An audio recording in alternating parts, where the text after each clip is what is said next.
Varicose veins కి సరైన చికిత్స కోసం సంప్రదించండి ఎవిస్ హాస్పిటల్. నమస్తే రమగారు. నమస్తే జయ. రవ్వల మేడ అడప చిరంజీవి గారి స్టోరీ చెప్పుకుంటూ ఉన్నాం.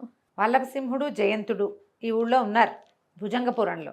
ఆ రవ్వల మేడలోకి వెళ్ళటం ఎలా, ఏమిటి ఇక్కడ మాయ, ఏమిటి ఇదేదో వింత అని ఆలోచిస్తున్నారు.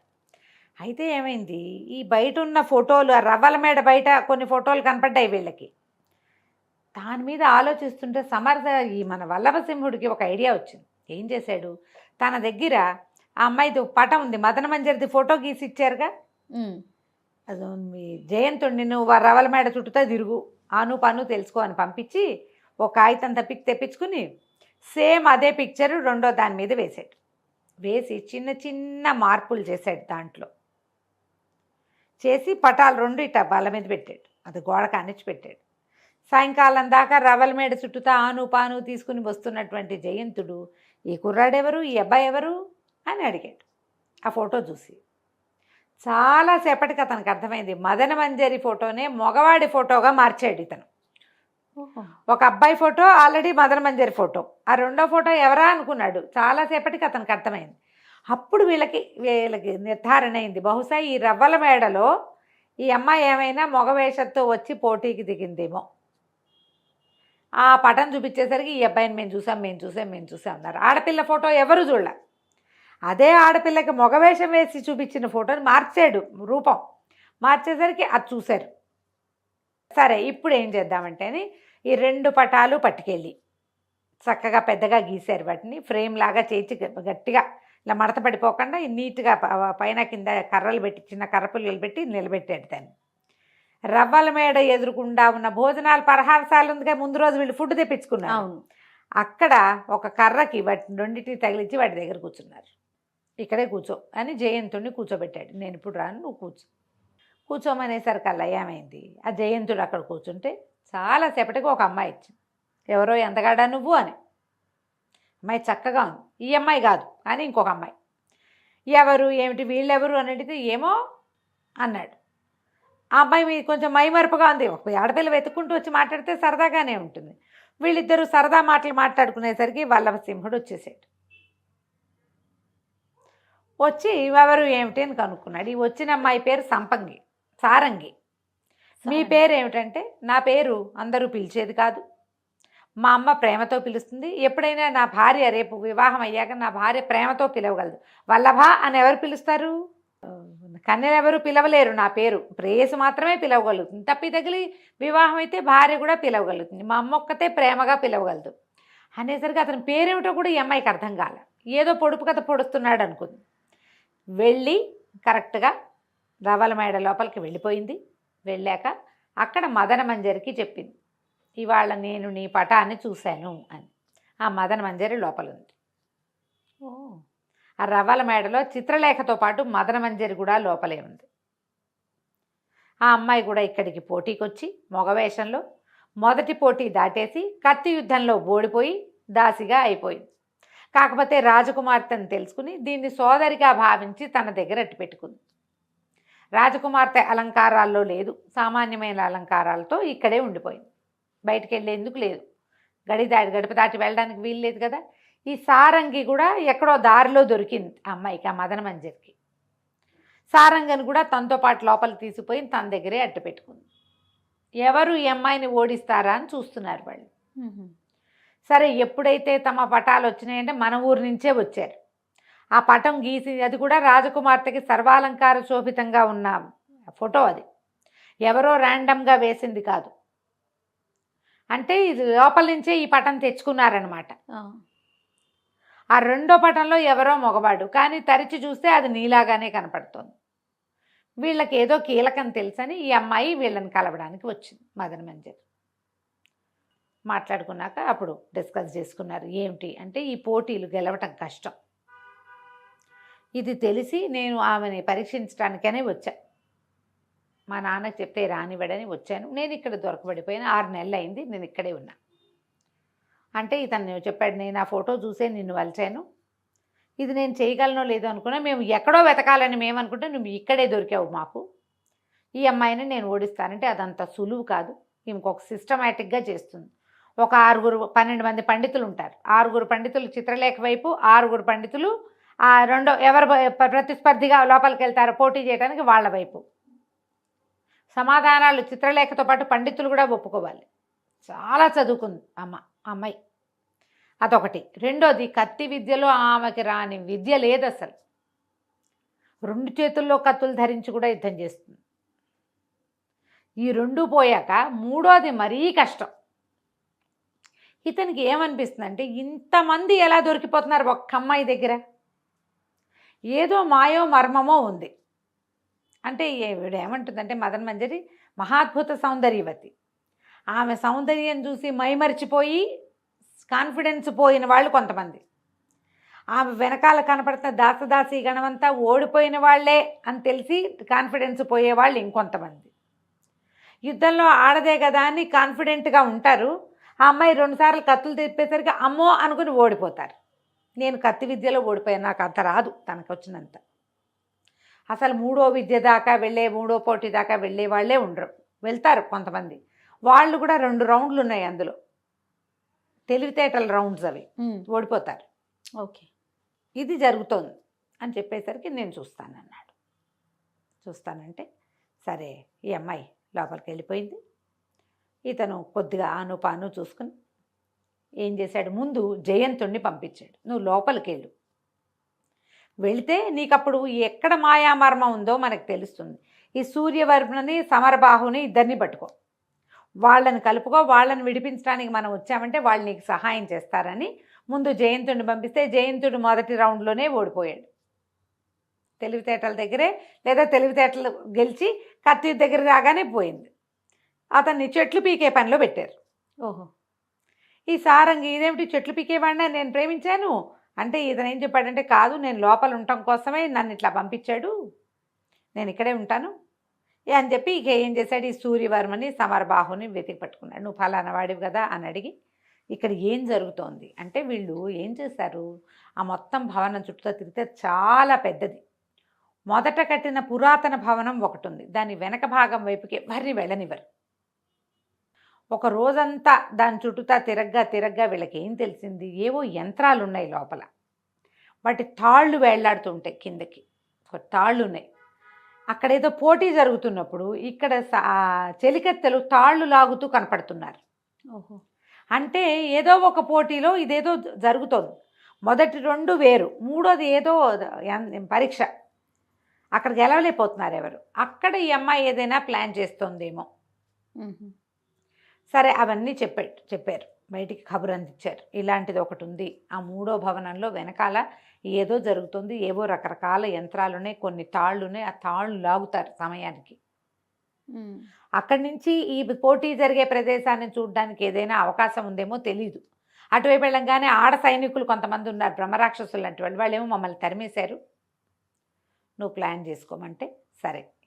ఈ మన వల్లభసింహుడు పోటీ కోసం నేను పోటీ చేస్తాను, ఫలానా దేశపు యువరాజుని, నేను మరాళ దేశపు యువరాజుని, దేశాటన కోసం ఇక్కడికి వచ్చాను, నేను నిన్ను ఓడించడానికే వచ్చానని చెప్పాడు క్లియర్గా. ఈ వచ్చిన వాడిని చూస్తే అమ్మాయి ఆశ్చర్యపోయింది. అప్పటిదాకా వచ్చిన వాళ్ళంతా ఈ అమ్మాయిని చూడంగానే నాలుగు వేళ్లాడేసేయటం, నోరావలించి చూడడం, ఆమె సౌందర్యానికి మైమర్చిపోయినట్టు ఉండటం చూశారు. ఈ అమ్మాయికి ఏమీ లేదు, ఇతనికి తెలుసు ఈ అమ్మాయి మహాసౌందర్యవతని. మదన మంజరి కంటే కూడా ఈ అమ్మాయి అందగత్తే, అవంతా ముందే తెలుసుకున్నాడు కదా. తెలుసుకుని ఏమి అమ్మాయి అందాన్ని పట్టించుకోలే. మొదటి పోటీ బోల్డ్ అన్ని ప్రశ్నలు వేశారు శాస్త్రం మీద, టపా టపా టపా టపా చెప్పేశాడు సమాధానాలు. ఆ అమ్మాయి ఏం మాట్లాడుతుందో అతనికి మదన మంజరి దగ్గర నుంచే తెలుసు. జయంతుడి వల్ల కొన్ని తెలిసినాయి. సహజంగా ఇతను తెలివిగలవాడు. ముందు ఓడించటం అనేదే పెట్టుకున్నాడు. ఆ అమ్మాయితో వివాహం కలలు ఏం లేవు అతనికి. కరెక్ట్, గట్టి పోటీ ఇచ్చాడు, గెలిచేసాడు. రెండో పోటీ మొదలుపెట్టారు. మర్నాడు అక్కడే ఉండమన్నారు. అక్కడే ఉండమంటే రాత్రికి అక్కడే ఉండి ఈ జయంతుణ్ణి సారంగిని అందరినీ కలుసుకున్నాడు రాత్రికి. ఏం చెయ్యాలి తర్వాత ప్లాన్ అని. రెండో రోజు కత్తి యుద్ధం పోటీ పెట్టారు. ఇతను అమ్మాయి మీద ఒక 2 గుప్పెళ్ళు పొడుగున్నాడు, సాహసి, పైగా బాగా యుద్ధ విద్యలు వచ్చినవాడు.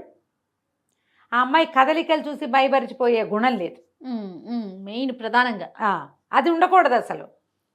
ఇక ఆ రెండోసారి యుద్ధానికి కూడా పెట్టుకున్నారు. మొదట ఒక కత్తి, ఆ అమ్మాయి చేతిలో కత్తి ఎగరగొట్టేశాడు. ఈసారి సైనికులు 2 కత్తులు ఇచ్చారు. 2 కత్తులు ఎగరగొట్టేశారు. అదే ఒక విచిత్రమైన కత్తి ఒకటి తెచ్చి ఇచ్చారు. అది చేసేశాడు. ఆ అమ్మాయి హతాసురాలైపోయింది. మూడో దాంట్లో గెలవడం కష్టం. ఆ అమ్మాయికి ఇప్పటిదాకా వచ్చిన ఏ యువకుల మీద ఇలాంటి ఆసక్తి కలగల. ఎందుకంటే అవతల వాడు తను చూసి నోరావలించటమే అమ్మాయికి తెలుసు. చూసింది. వీడికి గట్టిగా ఉన్నాడు. ఇతను అడిగింది, నువ్వు ఇట్లా ఎలా ఉన్నావంటే, నువ్వు అదే నీ కాన్ఫిడెన్స్.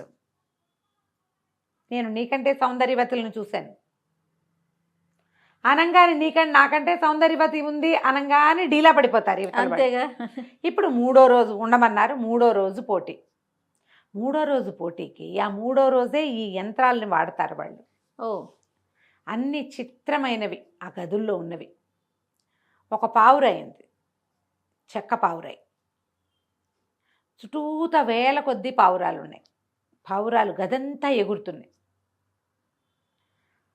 ఏ పావురాయికి తగలకుండా చెక్క పావురాయిని కొట్టాలి బాణంతో, బ్రెయిన్ వాడి. ఒకవేళ వాడు చెక్క పావురాయినే కొట్టబోయాడు అనుకో, తగలబోతోంది అనుకో, దీనికి తాళ్ళు కట్టున్నాయి. బయట నుంచిన వాళ్ళు అది లాగేస్తారు. ఓ. ఆ పావురాయికి తగిలితే ఏదో ఒక దానికి తగులుతుంది ఆ బాణం వెళ్ళి. ఇప్పుడు దీన్ని ఉద్దేశించాం, దీన్ని లాగేసామనుకో, ఇది పోయి వెనకాల దానికి తగులుతుంది, అంటే రక్తపాతం అవుతుంది. వెంటనే వీడేమవుతాడు, ఓడిపోతాడు. అక్కడ ఉన్న పావురాళ్ళు ఏవి ఒక చెక్క పావురాయే ఇది, మిగిలినవన్నీ మామూలు లైవ్ పావురాళ్ళు. దేనికి తగిలినా బ్లడ్ వస్తుంది. రక్తపాతం కాకుండా లోపల పావురాయిని కొట్టాలి. సరే, ఇతను ఏం చేశాడు, దాన్ని లాగడానికి వెళ్ళేది. ఈ లోపల వీళ్ళు ఉన్నారుగా, ఈ అబ్బాయిలు 3, జయంతుడు, సూర్యవర్మ, సమరబాహు. ఆ వెనక వైపుకు వెళ్ళిపోయి ఆ బిల్డింగ్ వెనకాలకి అక్కడ ఉన్న ఒకళ్ళిద్దరిని మొహాలు పగలగొట్టేసి 3 కలిసి, ఒకడైతే కొట్టలేడు, 3 ఉన్నారు కదా, ఆ తాళ్ళు కట్టేశారు. ఇతను ఏం చేశాడు, తెలివి వాడుకోవచ్చు అని చెప్పారు. ఇక్కడ ఈ పావురాలకి ఆహారంగా గింజలు పట్టుకురండి అని చెప్పాడు.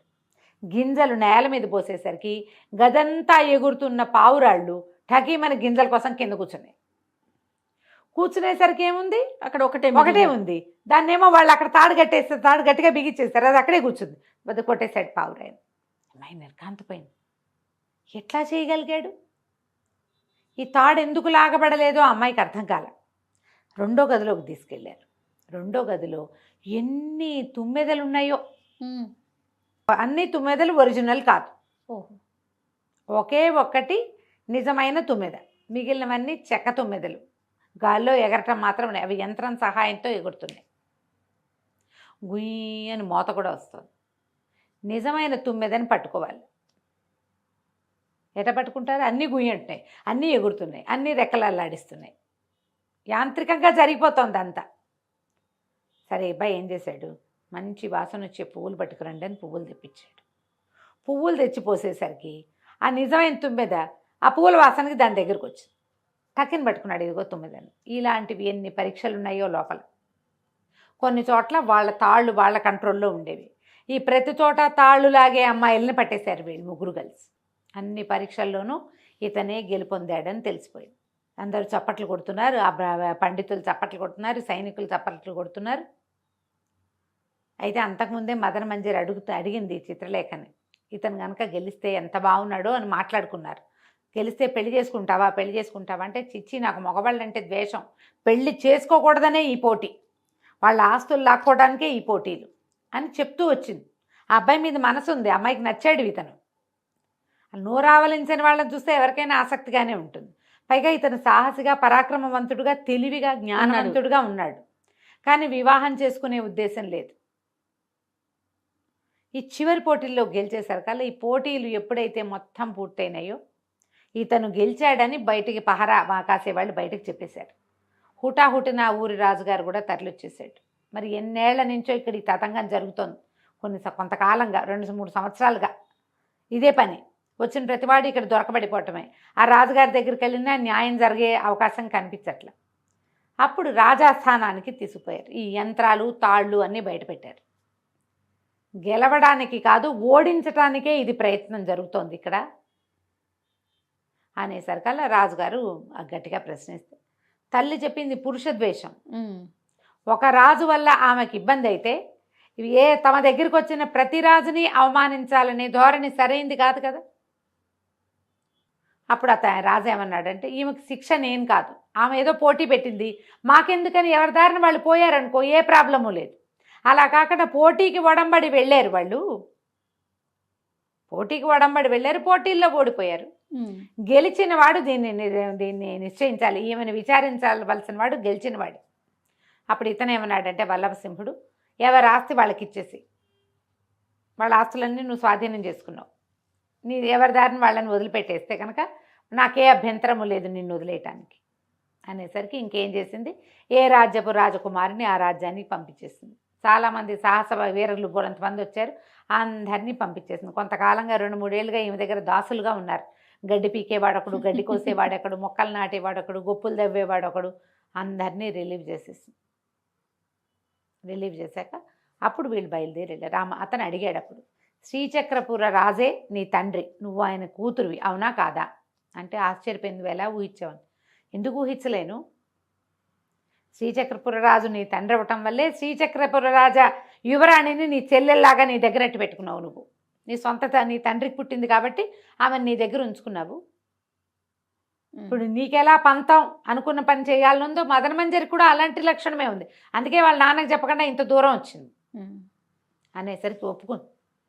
మా తండ్రి శ్రీచక్రపుర రాజే, మా తల్లి అక్కడి నుంచి వచ్చేసింది. ఎప్పుడైతే ఈమె నా సోదరని తెలిసిందో నాకు సంతోషం వేసింది. నా అన్న వాళ్ళు ఎవరు లేరు, మా తల్లి లేదు, కొంతకాలం క్రితం చనిపోయింది, అందుకని ప్రేమగా నా దగ్గర ఎట్టు పెట్టుకున్నాను. నాకు కూడా ప్రేమ కావాలి, కానీ మా అమ్మ నేర్పిన ఈ లక్షణాన్ని వదిలినందుకు నేను సిద్ధంగా లేను, ఒక మాట ఇచ్చాను అని గట్టిగా చెప్పేసరికి వాళ్ళు రాజు అన్నాడు, ఈ అమ్మాయిని తీసుకెళ్ళిపోను ఇక్కడి నుంచి అంటే. అప్పుడు ఈ మొత్తం అంతా కలిసి ఈ సారంగిని తీసుకుని జయంతుడు, వల్లభసింహుడు, యువరాణి ఈవిడే మదన మంజరి, ఈ చిత్రలేఖను కూడా తీసుకుని మొదట శ్రీచక్రపురానికి వెళ్ళారు. వెళ్ళేసరికల్లా ఆయన చాలా బాధపడి, నేను అన్యాయం చేయలేదు, తను బలవంత పెట్టింది వివాహానికి ఒడంబడకపోవటంతో ఇలా తిరగబడి ఈ ప్రయత్నం చేసిందమ్మా, నువ్వు మా కూతురుగానే చూస్తాను నేను నిన్ను అని అమ్మాయిని చేర్చుకున్నాడు. ఇద్దరు నా కళ్ళు అంటే జయంతుడు అడిగాడట, మరి ఇందులో ఏ కన్ను మా యువరాజుది అని అడిగితే 2 కళ్ళు నావే, నేను ముందే ఒప్పుకున్నానని చెప్పాడు. ఓహో, 2 అమ్మాయిల్ని వివాహం చేసుకున్నాడు. సారంగిని ఈ జయంతుడికి ఇచ్చి వివాహం చేశారు. ఇది మొత్తం పూర్తి చేసుకుని ఆ సమరబాహు దొంగల రాజుగా ఉన్నాడు కదా, అతన్ని కూడా తమతో పాటు తీసుకొచ్చారు. సూర్యవర్మనేమో అనంతగిరి పంపించారు. వీళ్ళతో ఎప్పటికీ స్నేహంగా ఉంటూ చక్కగా హాయిగా సంతోషంగా ఉన్నారు. కథ కంచికి మనం ఇంటికి. రైట్. క్లాసిక్ బుక్స్ వారి దగ్గర పుస్తకం దొరుకుతుంది. డెఫినెట్గా వజ్రాల దీవి పుస్తకాన్ని కొనుక్కొని ఇందులో ఉన్న రవల మేడ కథని చక్కగా చదువుకోండి. రైట్ అమ్మగారు, నమస్తే. నమస్తే చెయ్యి.